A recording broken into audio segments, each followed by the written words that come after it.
Today, the United States projects absolute economic and military dominance across the globe, but that scale had a fragile beginning. In 1590, an entire English settlement on Roanoke Island vanished without a trace, leaving behind only a single word carved into a tree. This continent was never an empty wilderness. For thousands of years before the first European sails appeared, it was governed by complex, warring Native American confederacies with their own systems of law and diplomacy. When English colonists finally secured footholds at Jamestown and Plymouth, they survived only by a razor-thin margin, often relying on native aid. But this contact introduced European diseases that decimated indigenous populations, hollowing out communities across the landscape. In 1619, a pirate ship arrived in Virginia carrying 20 to 30 enslaved Africans. This transaction introduced a system of human bondage into the colonial economy, building a moral and social crisis directly into the country's foundation. The American project began as a desperate, brutal scramble for a foothold on a continent where survival was never a certainty. By the 1760s, a global war with France had left Great Britain nearly bankrupt.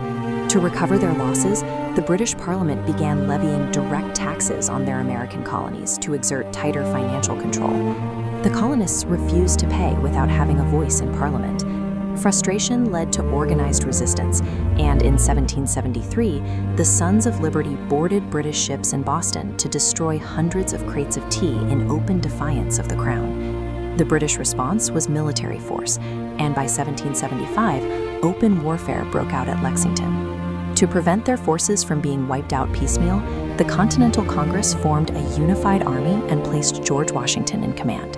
What began as a rebellion over taxes became a revolution for independence.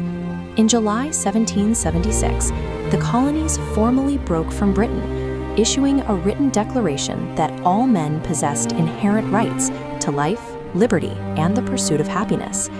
An unlikely victory at Yorktown secured that independence, but the new nation's first government, the Articles of Confederation, quickly failed.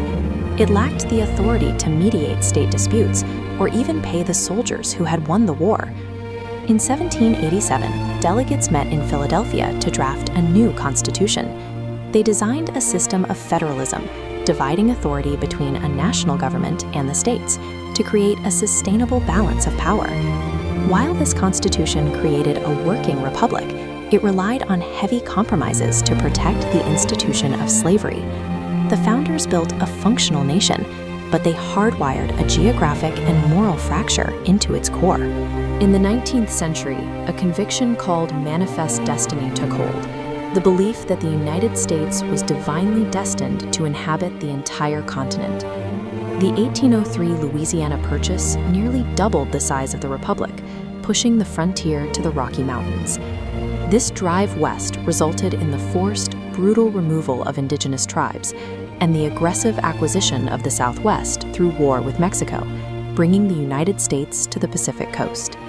The 1849 California Gold Rush accelerated this growth, flooding the new territories with tens of thousands of fortune seekers and rapidly creating a new economic center on the West Coast.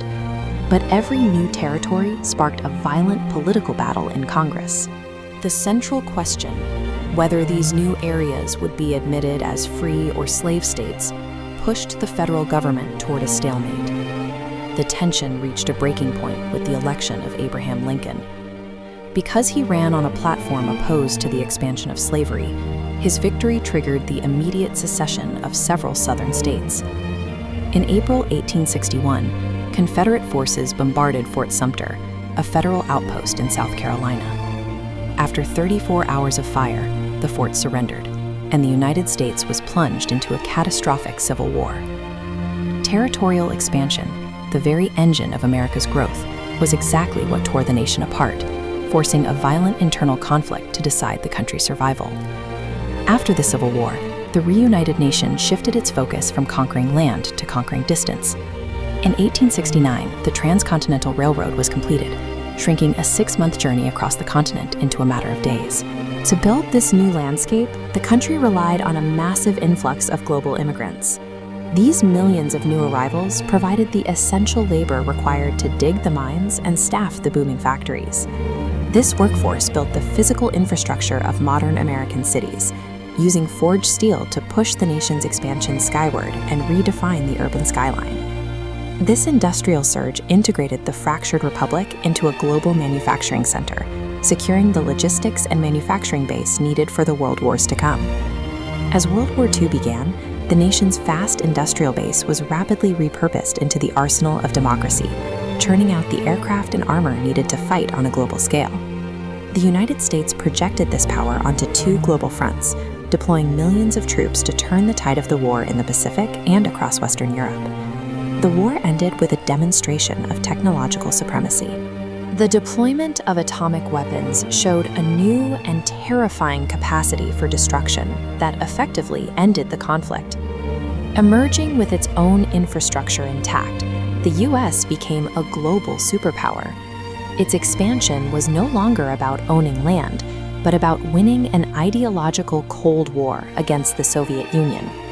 This rivalry pushed the boundaries of technology, leading to the space race and a successful lunar landing that planted an American flag on the ultimate frontier. By the late 20th century, the Cold War had redefined American influence. The focus had moved from territory to dominating the ideological and technological frontiers of the globe. The collapse of the Soviet Union left the United States in a unipolar moment, standing as the world's sole unchallenged global power. This dominance continued into the information age. As desktop computers and office networks appeared in workplaces, the American economy moved beyond physical borders, becoming digital and ubiquitous. This illusion of invulnerability was violently shattered on September 11th. The attacks on the Twin Towers forced the nation into a complex, borderless global war on terror. Even through military conflict, a massive technological boom cemented American influence in every corner of the connected world, tying global culture to American software. Today, the primary challenge for the United States is no longer conquering the world, but bearing the weight of the empire it built, and ensuring the fragile internal balance of the republic holds together.